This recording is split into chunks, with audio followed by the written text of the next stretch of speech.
it is my great honor and privilege to introduce our esteemed guest speaker, Sri Bharat Lal ji.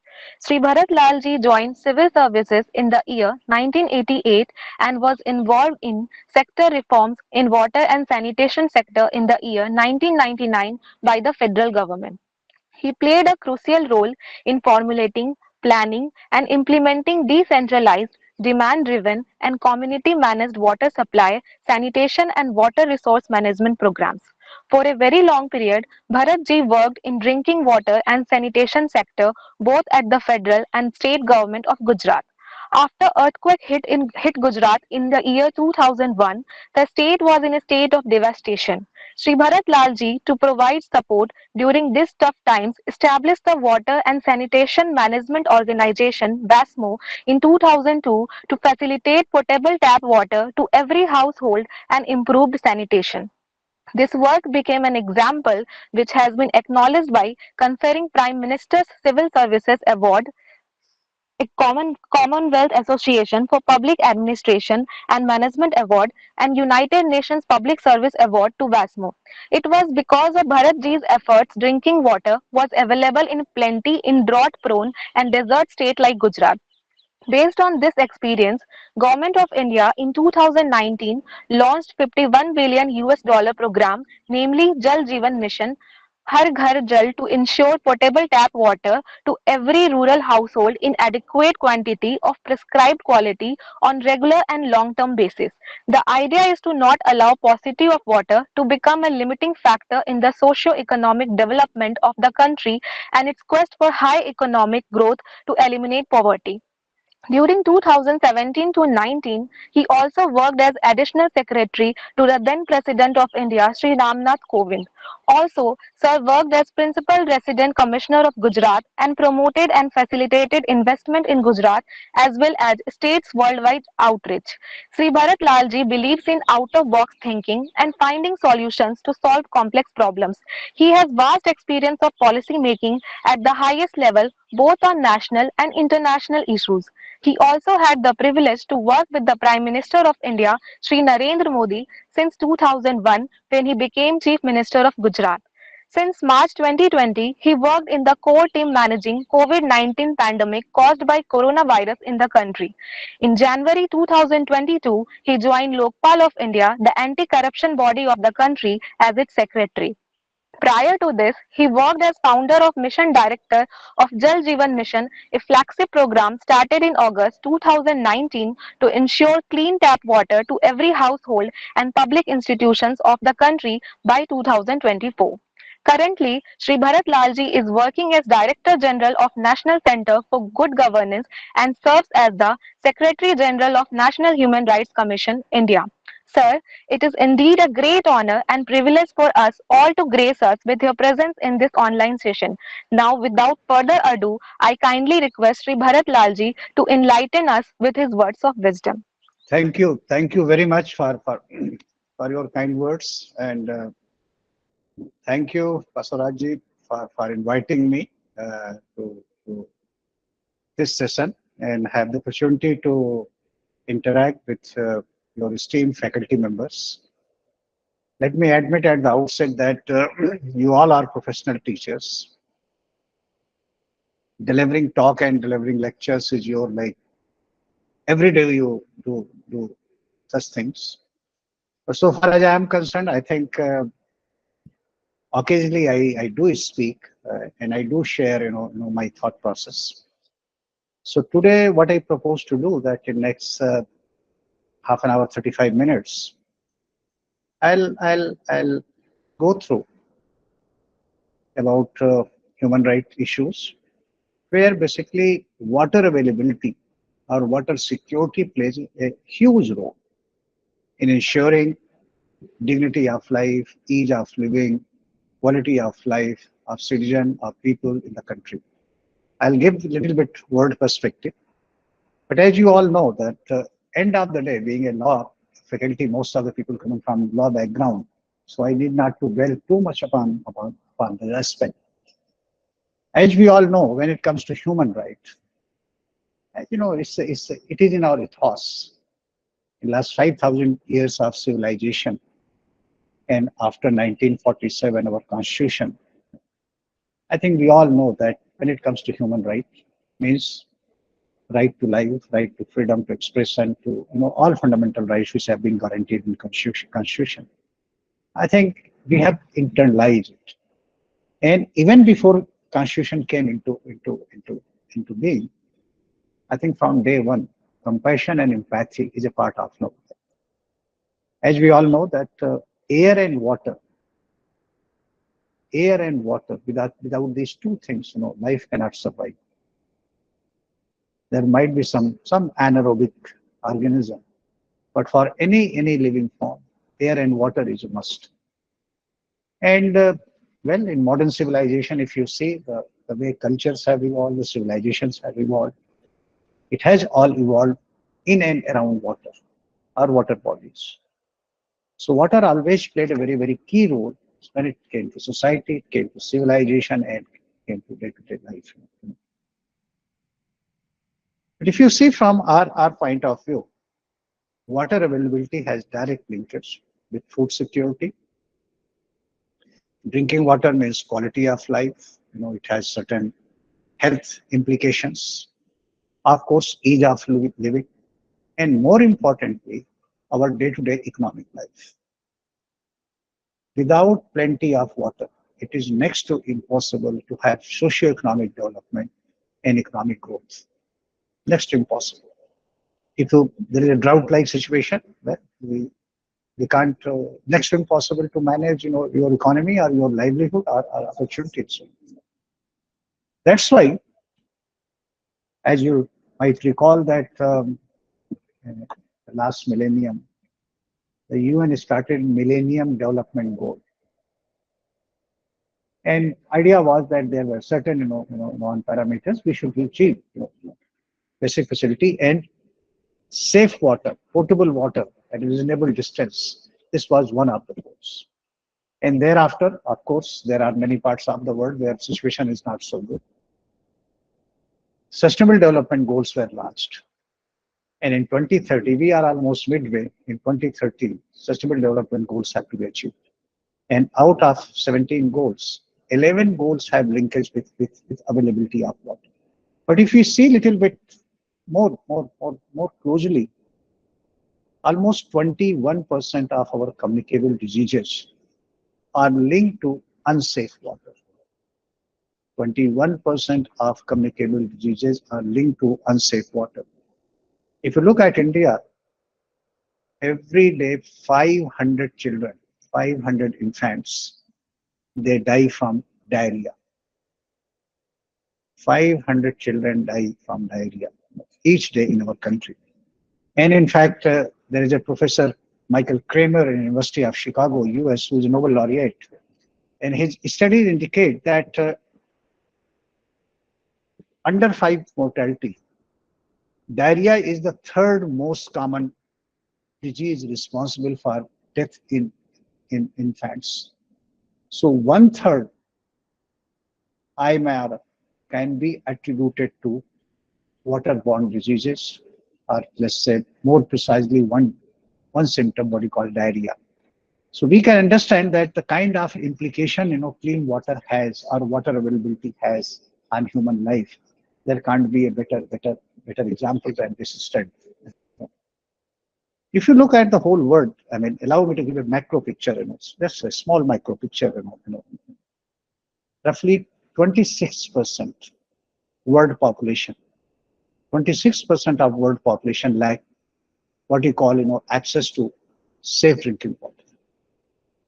This data has been there is a inter monitoring center actually. The data is monitored by UNICEF, WHO, and data indicate that 26% of world population still lack access to safe drinking water.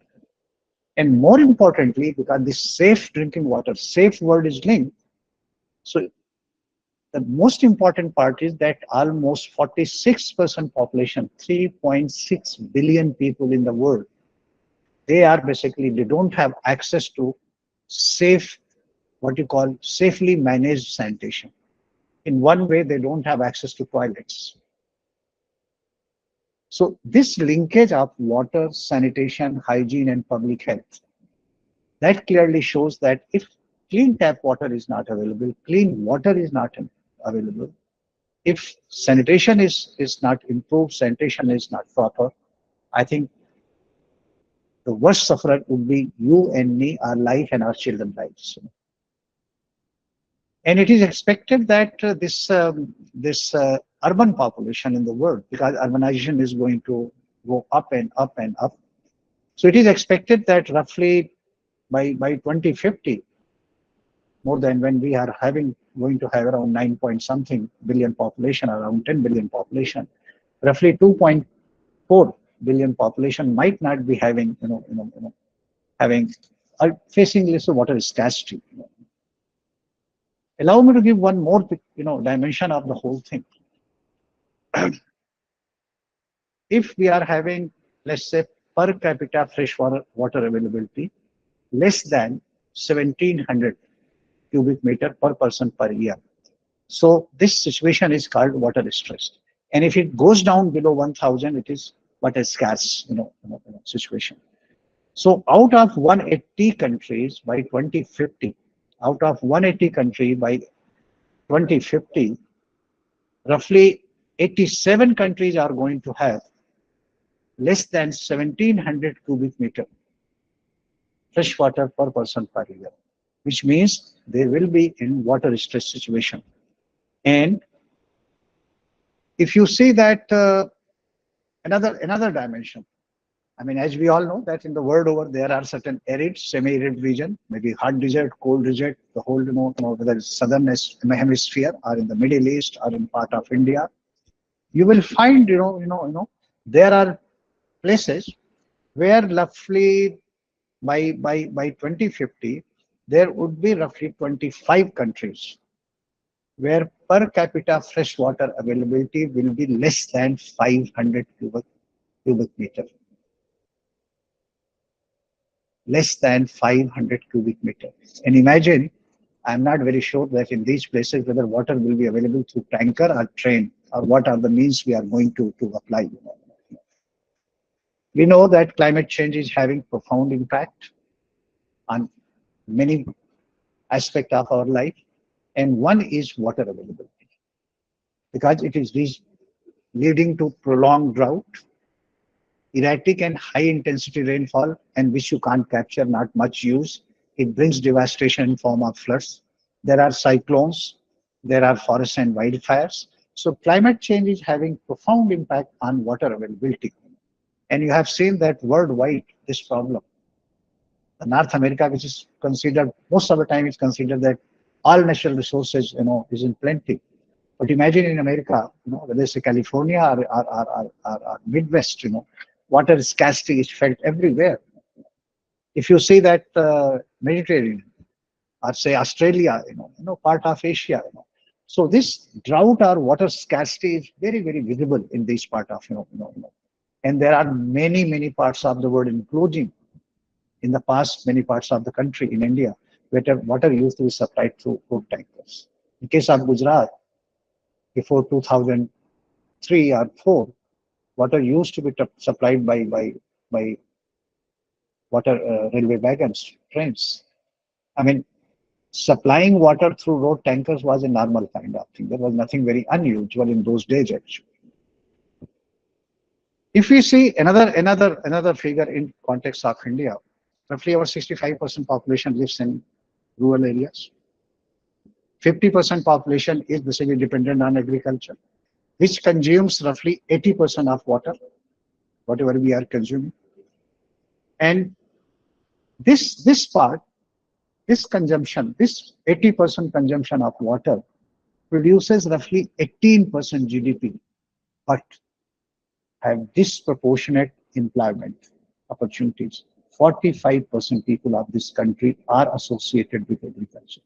So imagine this provides us a kind of opportunity and thought process that what kind of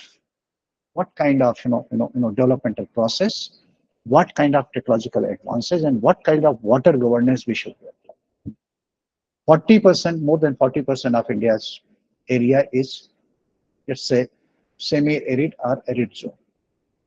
So let me allow this picture to be repeated, and from here, I think we should take it forward. 65% plus people living in rural areas, roughly 1 billion population. 50% population is involved in agriculture and allied activities. This 50% population produces only 18% of GDP, but consumes 80% of water. Consumes 80% of water.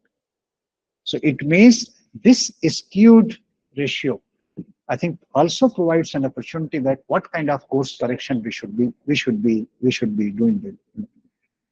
And we also know that earlier it used to be, in especially in 1980s and early 90s, that groundwater is not contaminated. But you know better than me that almost 70% area, some kind of chemical contamination, it's a geogenic in nature, is already there in groundwater. So this picture, and if you see the trend of water availability, in 1947 we had roughly 36 million population, and we had 32 million food grain production. 1947.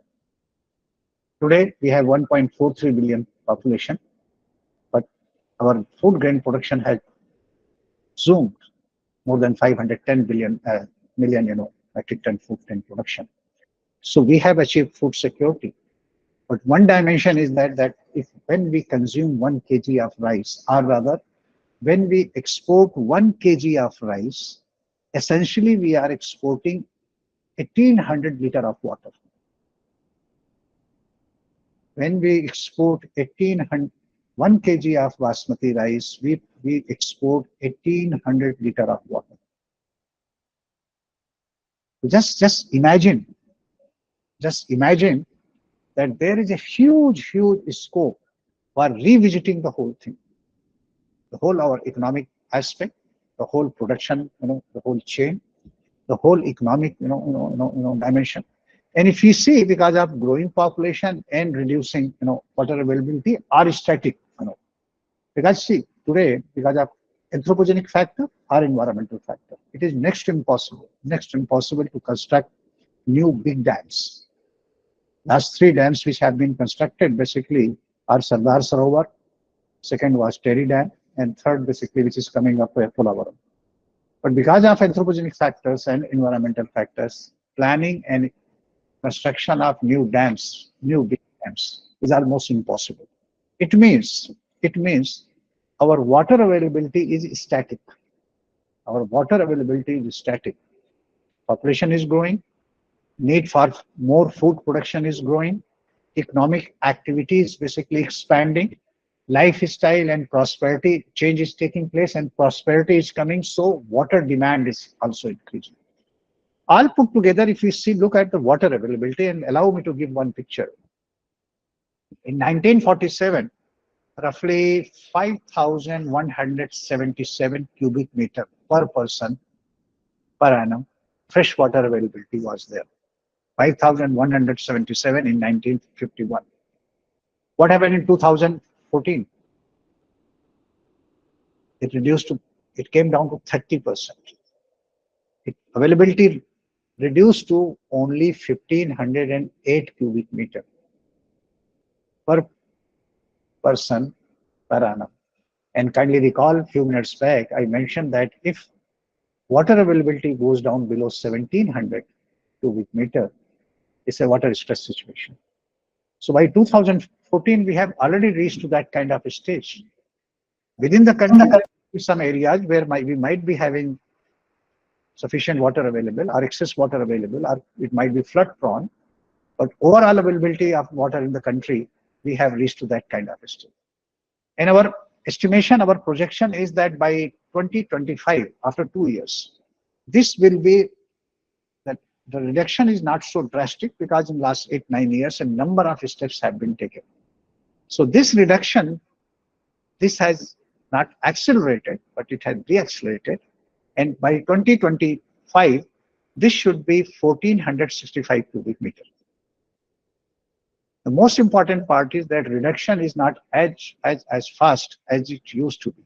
And it is also expected by 2050, per capita freshwater availability will be something around 1235 cubic meter. So the point is that we will be somewhere in between overall nationally, in between water stressed and water scarce position. It also gives one idea or thought that if you want to achieve water security, if you want to ensure water availability, it means time has come for better water management. Because there could be some areas in eastern India or northern Bihar where per capita freshwater availability might be very high. But well, beyond a point you can't use it. It causes destruction. But there could be Western India, there could be part of Central India where water availability might be even less than 1000 cubic meter. So it means time has also come that we must focus on better water management, better governance. And equitable water distribution or availability is a prerequisite that large scale disruption doesn't take place.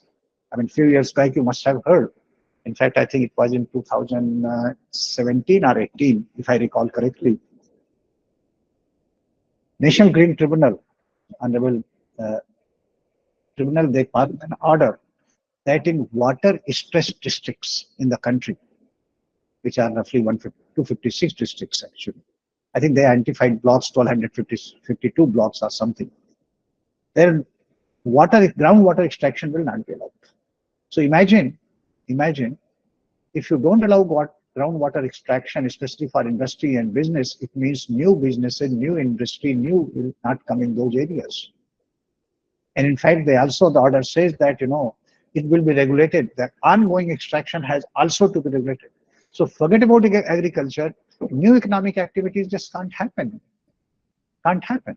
So it means we had already reached to that kind of situation where basically tribunal has already intervened on environmental aspect or long-term impact of water extraction, that groundwater extraction should not be allowed. So it means it also provides a thought that I think time has come that in these regions, how to ensure more water is available, how to ensure water use efficiency, basically. We have to also ensure that in these areas, no more water, high water consuming crops are basically, Friends, let me share one very small story. This is from Gujarat, actually. That was my cadre. I worked there. Let me give you two, three figures, and you will realize the importance of water in the context of human right and economic growth or prosperity and socioeconomic development. Before 2000, in that state, every year, minimum 4,000 and as high as 10 to 12,000 road tankers used to be deployed to provide drinking water to households, both in rural and urban areas. 4,000 to 12,000. In a state, the population is roughly 65.5 crores that time, 18,600 villages, roughly 215 towns and cities. Imagine, out of 12 months, out of 12 months, anything between 6 to 10 months, 11 months, administration is involved, basically transportation of water. And on the other hand, if you see from people's perspective, despite best effort, it will have to wait for tankers because it will come at this time or that time or so many hours late or something like that. What kind of employment they can go, what office they can go, what kind of self-employment activities they can do. So I think how children, how is to see your daughters, they can go to school or colleges. So we had seen this kind of situation. And I'll give two more figures. One, in these years, many a times, water will be transported to in some Saurashtra districts by trains, railway vehicle. I still recall, that when Gulf War II was going on, And at that time, I used to come to Government of India for uh, to get railway wagons to transport water. So railway board officials, our chairperson will say jokingly that, well, we should provide railway wagon for transportation of oil or water. And I'll take liberty and very jokingly, I will say, sir, it's no brainer actually. Railway wagons have to be provided for transportation of water, not oil basically. And imagine, the point I'm trying to make is that situation became something that you have to prioritize between oil and water. And if you don't transport oil, your whole economy goes to sixes. So this is one part of the story. The second part is that in Gujarat, 1999-2000, 1999-2000, GSDP growth was, I think, 2 point some percentage. No, sorry, it was 1.8%. In 2000, 2001, it came down to minus 4.89%. Primarily because last 2 months also were lost month because of earthquake. But more importantly, these were drought years. So because of scarcity of water, because of paucity of water, these 2 years, there was hardly any economic activity. If you see the 5 year period, 1997 to 2002, 5 years period, 5 year GSDP growth was again 2 point some percent. But after that, 2002 to 2022 or 23, 20 years, this state grew by in double digit. This state grew by double digit. And this is the real story, that water management, improved water management, availability of plentiful water by a number of steps, whether regulating power, regulating electricity, rainwater harvesting, interbasin transfer of water, micro irrigation, all these put together, all these put together has brought the state to a situation where more than the growth is more than 10%. And I personally feel that this is the thing which we need to learn. There have been states like Telangana, they have also done the same kind of thing, that water availability, water management has improved and water availability has increased in the state, whether for irrigation purpose or for domestic drinking water purpose. Keeping in this in mind, what was done in Gujarat from 2002 to 2000, till date, a number of steps have been taken. But most important, water was basically each and every part of community was involved. Government, NGO, civil society, self-help groups, intervention transfer took place, completion of Sardar Sarovar dam took place. Statewide grid has been created so that there is no need for any kind of tanker or this thing, and household tap connection. So everybody, imagine in rural area or in cities, every house is having clean tap water. So women and girls, they can, they can do their work. There is no need for them to go and fetch water. And that's why productivity has increased. In fact, 10% growth the state is achieving because women are in position to participate in economic activities in a big way. I think all these learning went at the national level, and in 2014, a concerted effort was made to ensure water security in the whole country. And what are the major element of that strategy? That first thing, as we know that we are having hardly 15 to 30 days as rainy days in the country, hardly 15 to 30 days. It means whatever water falls during this period need to be collected, stored, and stored cleanly. The storage must be done cleanly and then used judiciously for 1 year. And if next year is drought year, it means you have to use the same water for next year. What does it mean? That storage becomes very, very critical. And storage must be clean. So in 2014, Honorable Prime Minister launched Swachh Bharat Mission, make India open defecation free. The whole purpose was that at least if there is no open defecation, fecal matter is not lying here and there, and solid and liquid waste is management is improved, then whatever rainfall is taking place, you can collect this water, store it, store over the ground, But more importantly, you can store this water in under the ground in aquifer. This was the efficiency the system we tried to achieve. That water must be stored under the ground. There is a possibility and there is a scope and there is every scientific reason that water should be stored under the ground. So this Swachh Bharat mission started in 2015 and 2019. I think we made a substantial progress and most of the villages, people declared themselves open defecation free. And then Jal Shakti Abhiyan was launched. Means each and every individual should get involved into water conservation measure and make it everyone's business. In 2019 also, Jal Jeevan Mission was launched. What was Jal Jeevan Mission? That ensure clean tap water to every rural household in 5 years. Imagine, allow me to give a figure how ambitious the program is. In rural area, we have got roughly 1 billion population, or let's say around 192 million, or let's say 19.2 crore plus household. 19.2 crore household. In 2019, only 3.23 crore household had tap water connection. Imagine more than 16.5 crore household to be, in fact 16.8 crore household to be given tap water connection in 5 years. So in last 10, 15, 20, 60, 70, 3.23 crore household, and every year 3.23 crore household to be given tap water connection, which means you can understand everybody here involved in one way or the other in some kind of planning. So it means planning in those villages, for those villages, tendering, execution, commissioning, operation, maintenance, n number of factors.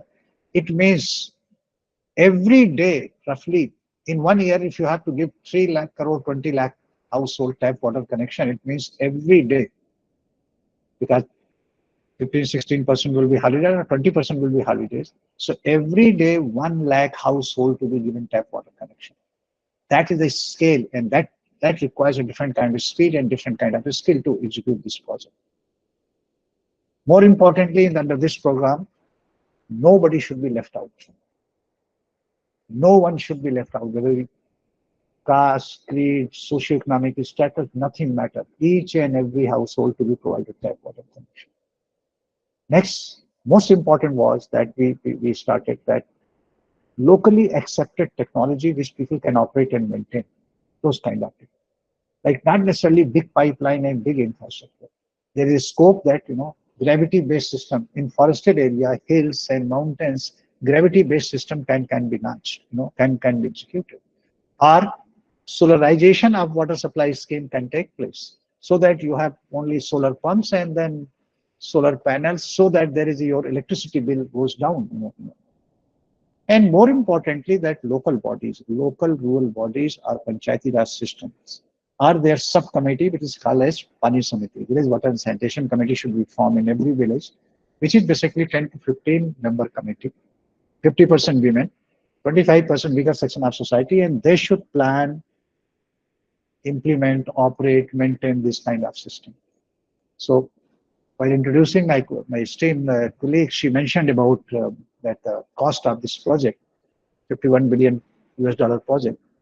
But more importantly, this 3,60,000 crore project to be implemented in 5 years. But more importantly, that local body means Gram Panchayat or Pani Samiti is able to manage, operate, maintain this system. 1,72,000 crore rupees is being provided in 6 years, 2019 to 2025, as 15th Finance Commission tied grant for water and sanitation. So they can operate and maintain this kind of system. I think the real story is that to ensure clean tap water to every home, every household, Jal Jeevan Mission is being implemented with speed and scale. And this project basically provides that kind of, imagine in so many villages work is going on. So local economy is getting boost. Local masons, local plumber, local electrician, local pump operator, local fitter, motor mechanic. They also are able to work actually. This. And in every village for 5 years, village action plan is prepared basically for judicious water resource management, water supply, grey water collection, treatment, and operation and maintenance. Well, under the program, as I said, that no one is left out, but even then, some certain priorities has been accorded. What are those priorities? From human right angle, a aspirational district, because their indicators, human development indicators are poor. So aspirational district had been accorded priority. Similarly, Japanese encephalitis syndrome. In these JES AS affected districts, 61 district in 5 states, priority has been accorded because waterborne diseases is more prevalent in these districts.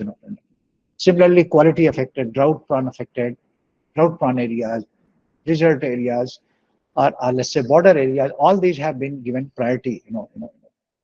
In water quality affected villages, from human right point of view, that well, it might take longer time to provide clean tap water.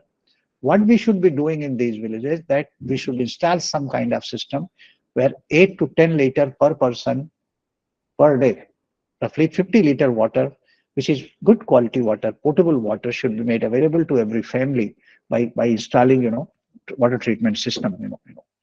And the whole planning and whole thing is that people centric. That local people should plan, implement, operate, maintain, manage these systems.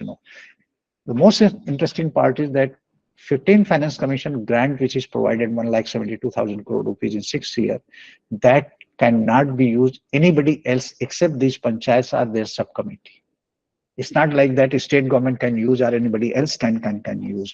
That in this scheme also, roughly 14,000 NGOs, community organization, and self-help groups are involved as program implementation agency. Their job is to handhold, to provide knowledge, to build capacity, to motivate, to monitor, to mobilize. They are that. And training to plumbers, electricians, masons, and all those things taking place. In fact, in every village, 5 women are being trained. In fact, so far, more than 24 lakhs women have been trained who can test water and can upload the data. Similarly, plumbers, similarly, all those skilled workers, they can, be done. Imagine this program was launched on 25th December. It was announced on 15th August 2019 by Honorable Prime Minister, but work started on 25th December, Good Governance Day. So today, in 3 years, if we see what kind of progress it has made. But before coming to progress, let me tell you how it was done. Because next 2 years were COVID, pandemic year.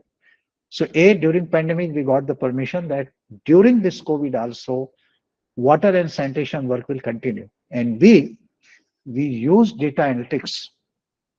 We use data analytics and artificial intelligence in a big way.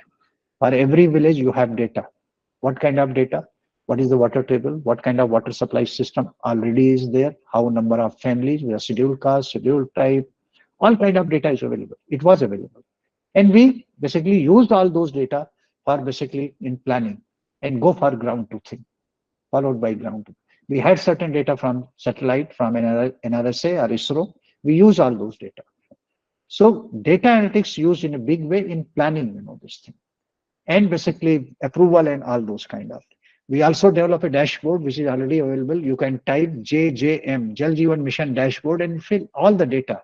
Real-time data is basically coming. Yesterday, how many connections have been given, to whom it has been, what is the quality of water, all this information is already available. And because of these reasons, you today see the progress in last less than 3 years actually, from 3.23 crore household with clean tap water supply, we have already reached to 13.78 crore. From 16%, we have already reached to 72% household are getting tap water. Imagine the kind of benefit these families, I think you and me are very lucky that this water is available anywhere and everywhere for us. And those women, those children, I think it's a life-changing, experience. There can't be a better human right, protection and promotion than basically working on water and sanitation. So from 16% to now 72% household getting tap water supply. 90% is schools. In fact, during COVID, it came to our mind that when children are going back to school, they should have hand washing facility. And hand washing to be developed a scheme, it was launched on 2nd October 2020. Yeah, 2nd October 2020. That a campaign where basically we should make clean tap water provision in a school, Anganwadi center, ashram shalas, and of course PSC, CSC, panchayats, and community building. All those. Idea was that our younger generation, they must get clean water. They should not wait for 5 years. So as a result, because of this campaign, 90% schools and 86% Anganwadi centers now have tap water facility. Tap water for drinking, cooking, but more important, hand washing facility as well as in toilet and urinals. So that kind of thing. Let me give two more figure for from human right angle. And as an Indian, you must be proud of this thing. As you know, Japanese encephalitis, if you kindly recall, 8, 10 years back, the kind of death used to take place, especially children. UP, Bihar, Eastern UP, and in these Japanese encephalitis districts, only 2.7% household had tap water connection. 2.7%.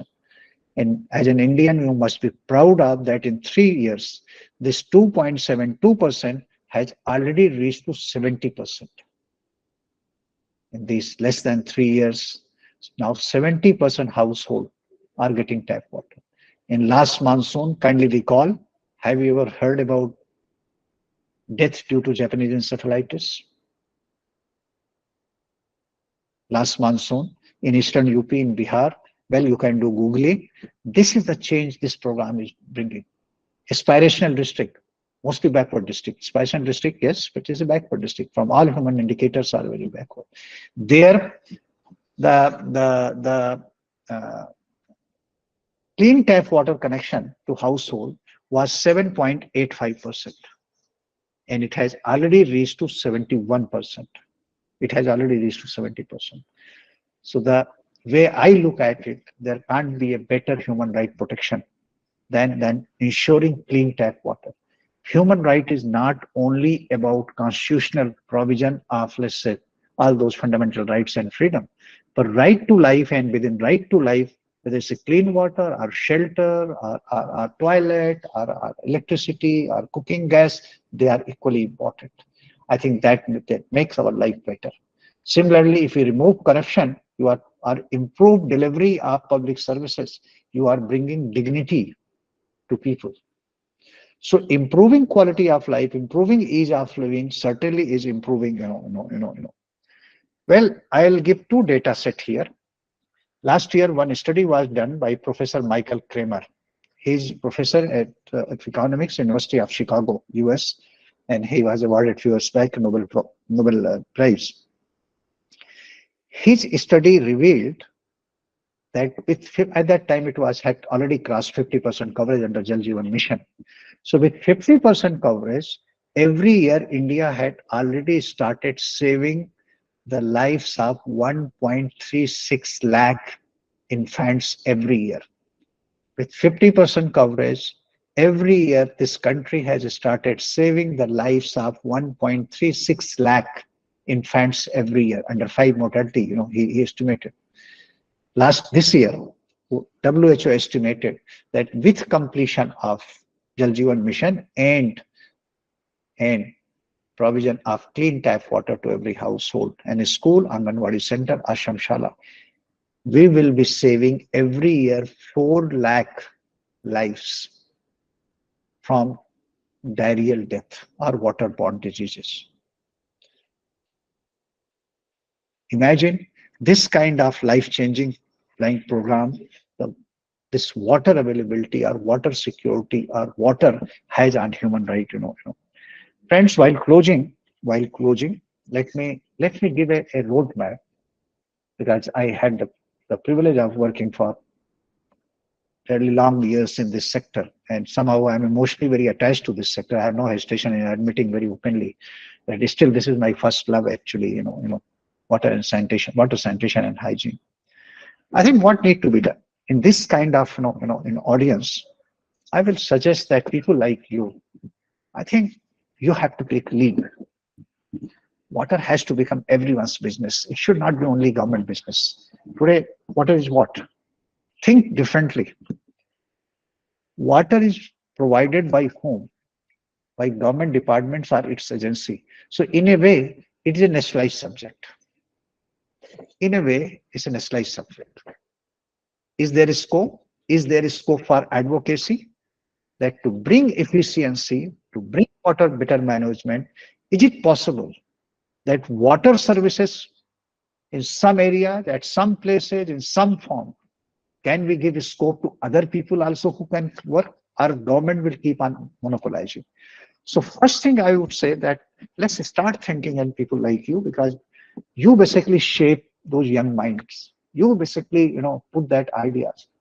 Is it possible that water is seen as a socio-economic good and we should focus on water governance? Means better storage, better collection, better usage, efficient usage, judicious use, better collection of grey water, treatment reuse, some kind of cost recovery. I think those are the things we have to start thinking about that. The second most important thing is that in a country like India, and for that matter anywhere in the world, of course we are lucky that on the northern side we have certain glaciers, but most of the water is basically which we are using is we are collected through rains. So it means to collect that rainwater, making and keeping country open defecation free, better solid and liquid waste management, so that whatever water we collect over the ground in existing dams, reservoirs, ponds, and lakes, but more importantly, under the ground in aquifer, we should be collecting and storing only clean water. You and me and society have no business and no right to destroy our aquifer. We have no business to send polluted water in that aquifer because it affects our children, it affects our future generation. So I think onus is on us that we must ensure this governance, this mindset that when this dirty, when pollution takes place, when open defecation takes place, when grey water or sewage water is released everywhere, we are going to destroy the future of our future generation. I think that part we have to know this thing. The thirdly, which I feel that is the way, in my opinion, water need to measured and monitored, measured and monitored. And today, sensor-based IoT devices doesn't cost anything. If you don't measure, I'm getting water service or not in terms of quantity, quality, regularity, pressure, and of course long term. So it means you need to be measured. How to measure it? I think today just you have to put one sensor there. I mean, quality, you have to just put sensor and data has to be picked up. Nothing so great about it there. So I think this digital governance in water management, I think we all, because it's not only government is affected, you and me, your and my children, their children, everybody is affected. So I think it's our responsibility and our onus is on us that we must force this issue, that there is a time now digital governance must take, water must be measured, must be monitored, water quality must be monitored. It can't be left to somebody who will do. The next point I would like to make is that as an Indian, the way we are growing, our economy is growing, fifth largest economy in next 3-4 years, tend to become, hopefully become third largest economy. It means we need modern utilities. We can't have water supply कि भगवान के भरोसे पानी मिल जाएगा. No, that era has come to an end. I think we need modern water utilities, professionally managed water utilities, who understand how much water they are taking, how much they are supplying, how much grey water they are collecting, what kind of tariff, what kind of quality, what kind of grievance redressal. I think as an Indian, we deserve modern water utilities. And people like you, I appeal to you that you have to work for it. As you all know that policies are made. How they are made? When people like you and me, we just advocate those kind of policies. There is no place to hide. There is no place to shy away. There is no place not to speak out. I think we must demand for better water management, for better governance. From human right angle, somebody might be poor, somebody belongs to weaker section of society in villages or in urban area, but because of lack of socio-economic status or any other reason, nobody should be left out. I think this is the Indian ethos. This is the Indian value system. I think it's our responsibility and duty. We should ensure that no one is left out of clean tap water. So I think we have to work on that, this thing. And for this purpose, it means local rural bodies and local urban bodies need to be sensitized. Local urban bodies and local uh, rural bodies need to be sensitized. We can't leave them that somebody is living in slum or somebody is living here and there and just they can't have water sanitation, facilities. Clean tap water is a fundamental right. So people must get it. We are wherever you are, and and in this aspect, please understand. Kindly recall my in the beginning what I said. If 50% population of this country using 80% water and contributing 18% in GDP, I think here lies the solution. Here lies the solution to handle water scarcity. And therefore, and therefore, water use efficiency in agriculture. Water use efficiency in agriculture, whether it's a micro irrigation. Let me tell you in lighter vein, please. It is being recorded, but I hope it will take in right spirit. As I said that when you export 1 kg of rice, you are essentially exporting 1800 liter of water. But look the other way. As many of you must be knowing that sugar cane is one of the easiest crop to grow comparatively. So once I saw this craft or whatever, this thing, we can take 1, 2, 3, 4 crops, 4 years, 4 season. What we do? Lot of water, flood irrigation, lot of fertilizer, lot of pesticide, and we'll keep on taking. Next stage, when this crop sugarcane is collected by factory or we deliver at that, some kind of subsidies involved. So first subsidy in water means when we are providing water through pump or canal or whatever, subsidized. Second subsidy comes in the form of fertilizer. Third subsidy comes when we supply this thing per quintal per this thing. This again this thing. When sugar is sold in market or stored this thing again subsidy element come. Right? But the story doesn't stop here. When you and me buy, also it is subsidized or it is given in the public distribution system. But more importantly, when you and me eat, develop diabetes and other diseases, our healthcare is also subsidized. And beyond that, I would not like to speak that when we go for last journey, that is equally subsidized actually. I think this kind of bad economics, that kind of bad understanding, why we are raising these kind of crops in a semi-arid region, and we are not applying economics, pricing mechanism or other means. And it's not a job of only government. I think it's your and my job also to persuade people that let's not grow, these kind of crops who are basically having water in such a big way. I think then only we can play our role. So the point I'm trying to make is let water become in true sense everyone's business. It should not be heck of saying. It shouldn't be any heck of saying. In whatever field, in whatever area, in whatever way we can contribute, I think we should be focusing. And friends, let me put you again this word here. That when it comes to water, sanitation, hygiene, public health, there can't be a better human right issue than this one. If we ensure all these things, I'm sure quality of life, prosperity, public health, everything, it's a win-win-win situation for everybody. Thank you all very much. Uh, I shared my little bit thought, and I hope it is some use to to you. And if you feel there are some kind of queries, I do expect that you will be giving me answer rather than asking me some questions, because you are expert being teachers. You are expert in asking questions.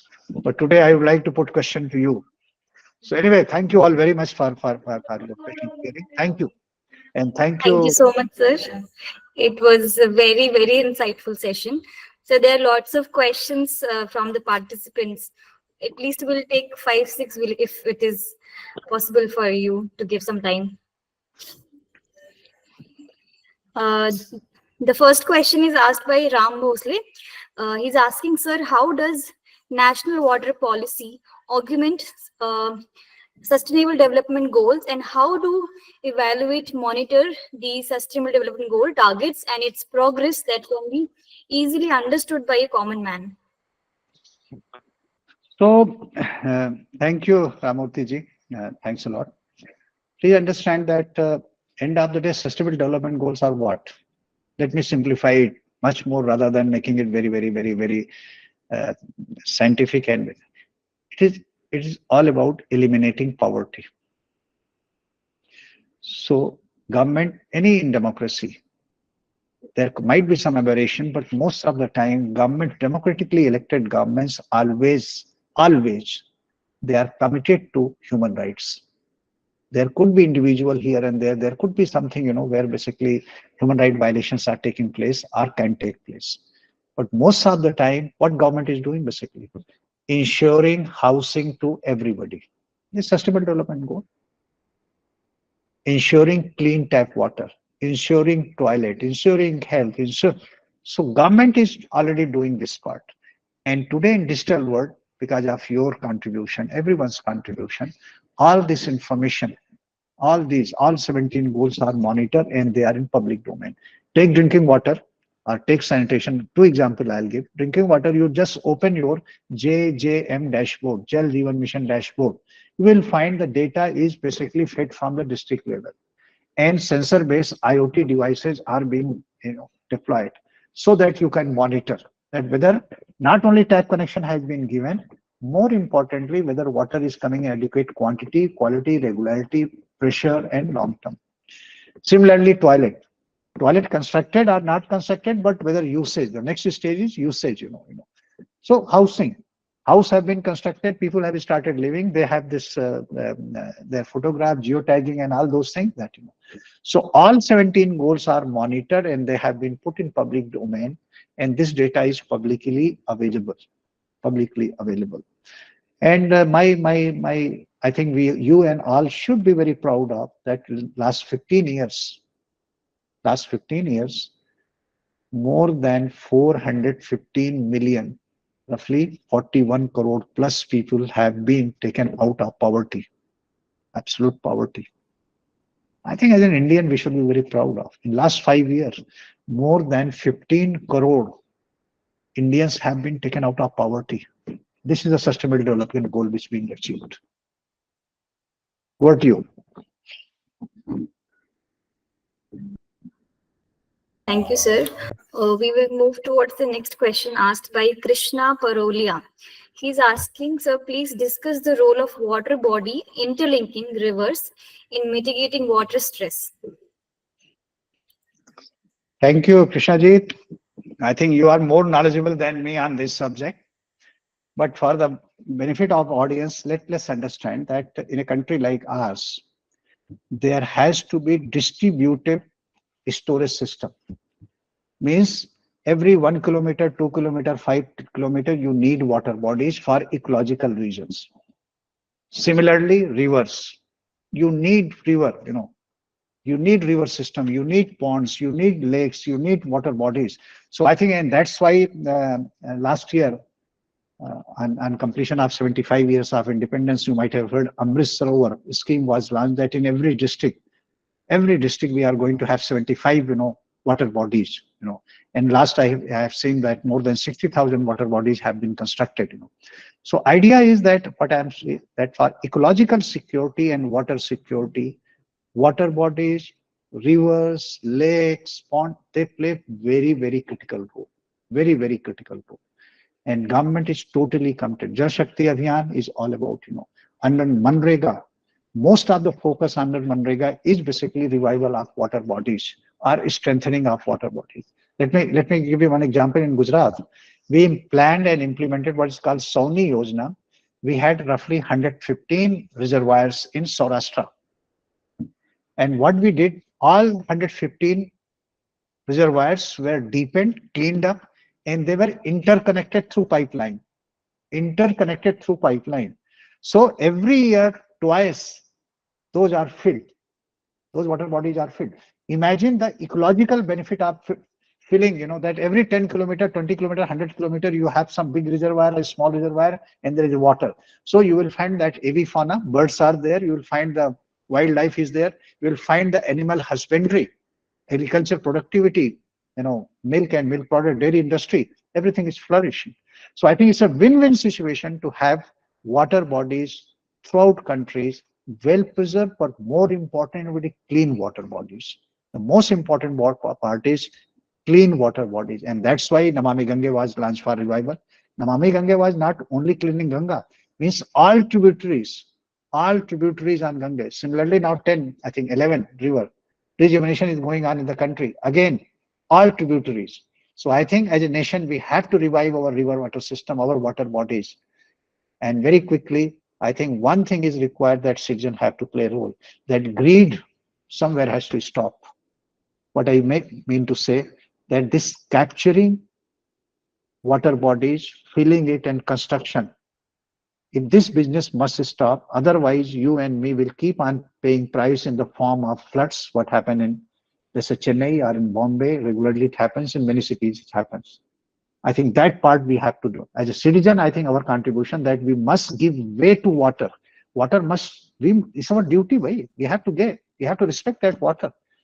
If on the water stream and water, channels we construct, where water is going to find a way.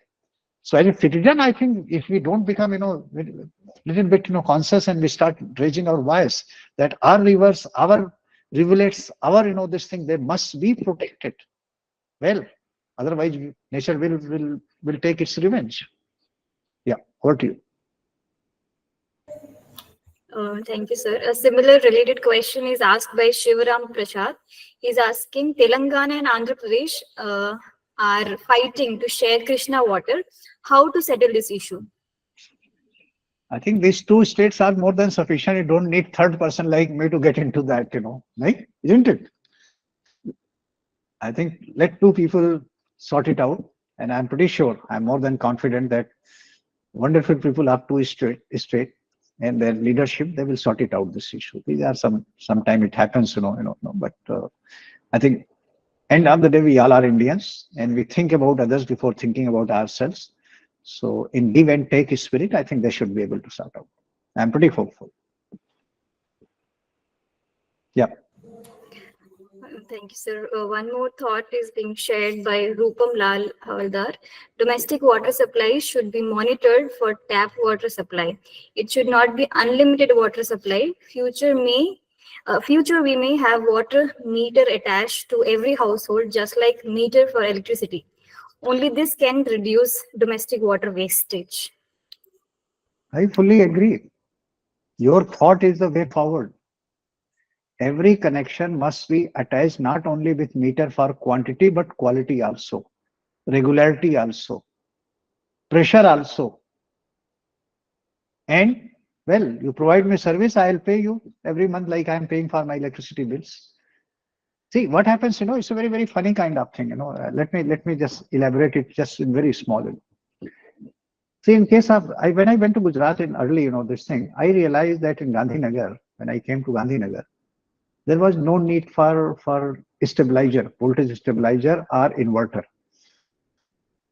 So they were able to provide quality power supply and my instruments, everything was saved. Now cities and Delhi or any place for that matter, why should I spend water money on my some kind of RO plant or some kind of treatment plant? Why I should buy water from market, this 20 liter or this thing? Why should I do that? This thing. So end of the day, we are paying actually, and we are paying more.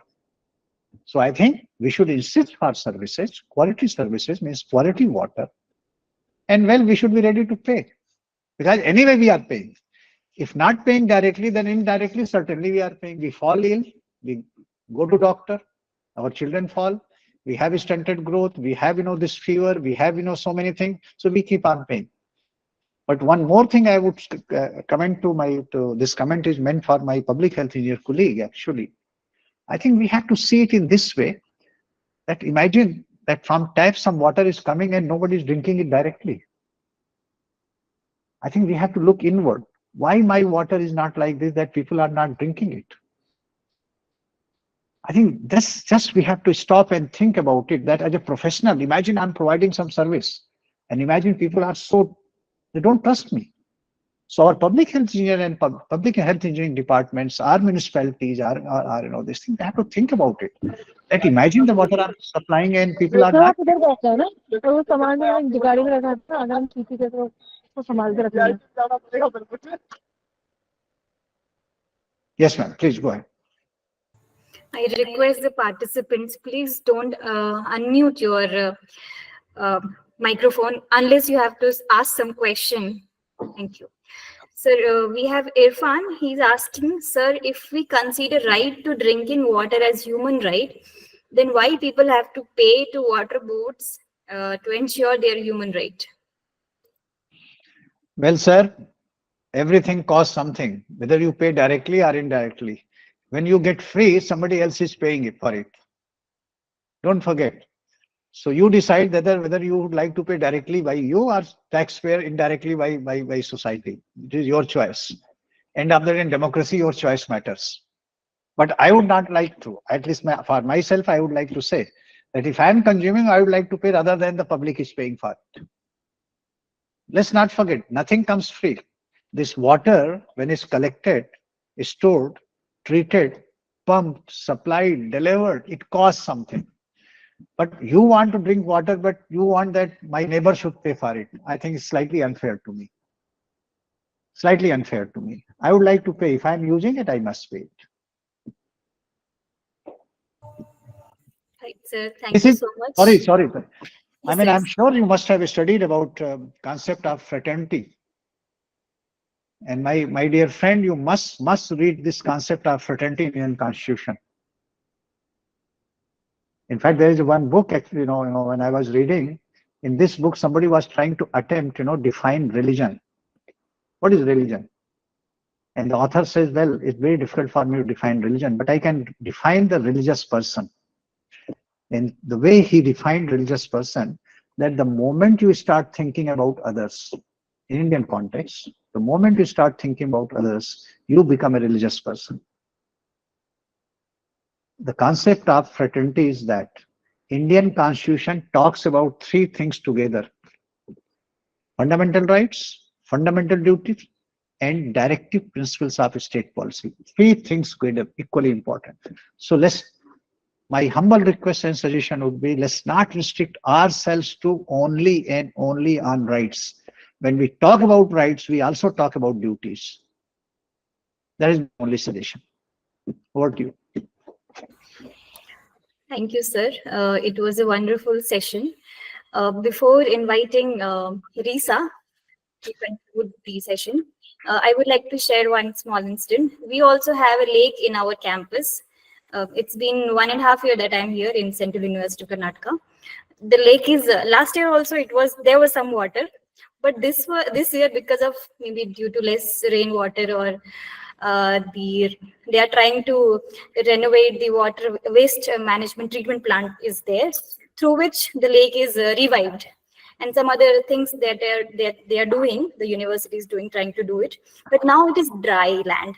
There are no grass, it is not even wetland, it is dry now, so we're trying to revive it. So I just want to ask one small doubt. Is there any government scheme or something where we can invite any self-help group or some NGO or some other scheme by which we can revive the lake, if it is possible?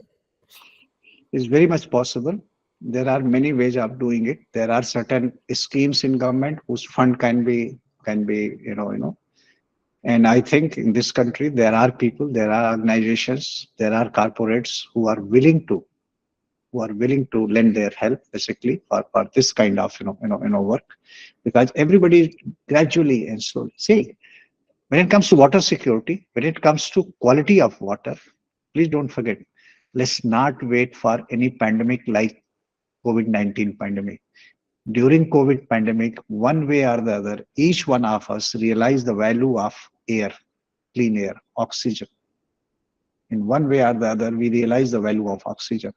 And I'm sure it might have also prompted us that let's plant one tree, so that If not for me, for my children, there should be oxygen. Similarly, in case of water, let's not wait for any kind of pandemic. We must start working on cleaning, more important, storing, and storing very cleanly water. And for this thing, please talk to me separately. I'll tell you there are three, four schemes in what Ministry of Water Resources as well as Ministry of Rural Development and even some corporates as a part of their CSR. Actually, this is a very permitted activity under CSR. So depending on the location of the university, in what region, what zone, what it's fine, something can be worked out. And that will be a very good initiative if we can do that. Thank you so And much, sir. We will work towards it. I will ask the university to do something because it really feels bad to see it dry. Maybe some in coming months it can be revived again because monsoon will be coming. Now, concluding this, I would like to invite Risa Nongrum, to deliver vote of thanks. Good evening to you all. May I please to introduce myself. My name is Risa Nongrum from first year LLM PG of Central University of Karnataka. So as we bring this session to a close, I would like to extend our heartfelt gratitude to everyone who made today's event possible. And my sincerest thanks goes to Sir Shri Bharat Lal, who is the Secretary General of National Human Rights Commission, for sharing your expertise and thought provoking insights. Sir, your passion and knowledge have truly enriched our understanding of human rights and the global water crisis.